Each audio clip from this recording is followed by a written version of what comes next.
যেই ব্যক্তিকে আল্লাহ ইলম দান করেছেন ওই ইলম অনুপাতে যখন আমল করে আমার আল্লাহ তার ভিতরে নূর তৈরি করে দেন। ওই নূরের মাধ্যমে লোকটা যেই ইলম জানতো না সেই ইলমও জানার যোগ্যতা অর্জন করে। সেই ইলমও কি করতে পারে? জানতে পারে। এই জন্য আলেমে বা আমল যারা তারা হাসরের ময়দানে সুপারিশ করবে। জোরে বলুন না সুবহানাল্লাহ।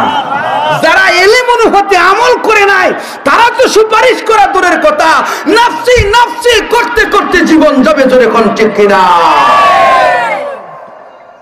এখন কত হইল হুজুর, ইলম অনুপাতে আমল করলে তো বালা, ইলম অনুপাতে আমল করছে না কিন্তু ইলম তো আল্লাহর গুণ, ঠিক না বেঠিক? আর হুজুরে এলেম যে শিখছে একটা মর্যাদা তার আছে না? আর হুজুরে কতটুকু মর্যাদা আছে একটা হাদিস থেকে আপনাদেরকে শোনাই। কোনো অসুবিধা হইতেছে? জোরে জিকির দিবেননি? আমি কি 1 ঘন্টা রেখে দিব না 1.5 ঘন্টা নিব? না আজকে যেহেতু আর প্রোগ্রাম নাই এত শর্ট করে লাভ নাই, ঠগায় লাভ নাই, ঠিক না?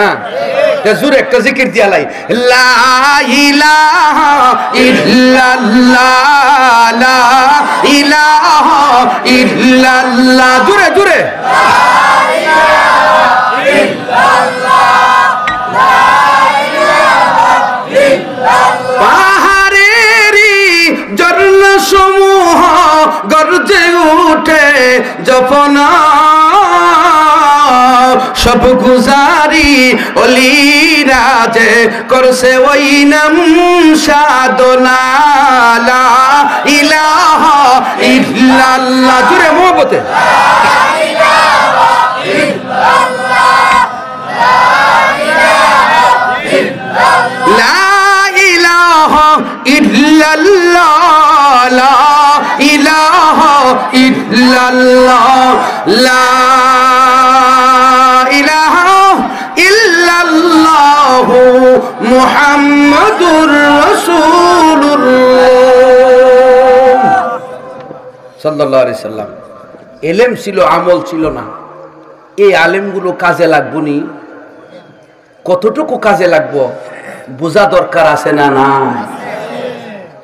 আলিমরে গালি দেওয়া সহজ, কারণ আলিম মসজিদে ইমামতি করা, ঠিক না? আলিম মাদ্রাসা পড়া, গালি দিলে প্রতিবাদ করার কেউ নাই, ঠিক কিনা বলেন? সুবহানাল্লাহ। আলিম সারা ফারি দেওয়া বড় কঠিন হবে মুসলমান। একজন আলিমের দাম কত দেখেন? ইলম ছিল আমল নাই, ওই আলেমটার দাম কত হবে? হাদিসের কিতাবে লেখা হয় বাবু সিফাতিন নারের মধ্যে ইমাম কুরতুবী হাদিস বর্ণনা করেছেন, জাহান্নামের ভিতরে যখন জাহান্নামীরা জ্বলতে থাকবে, জ্বলে জ্বলে আংরা হয়ে যাইতেছে কিন্তু মরণ নাই। জাহান্নামের ভিতরে জাহান্নামীরা, ঈমানদার যারা হবে তারা আল্লাহকে ডাকবে ইয়া হান্নান ইয়া মান্নান বলে। কাফের যারা হবে তারা হান্নান আর মান্নান বলে ডাকবে না, কারণ তাদের ভিতরে ঈমান নাই। ঈমান না থাকার কারণে আল্লাহর নাম তারা ভুলে যাবে।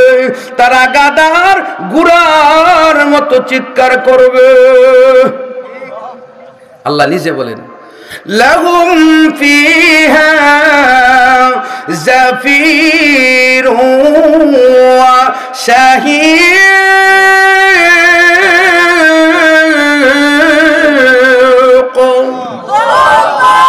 জাহান্নামের ভিতরে কাফেররা গাদার গুড়ার মতো চিৎকার করবে, আমার আল্লাহর নাম মনে থাকবে না, কারণ তাদের ভিতরে ঈমান নাই।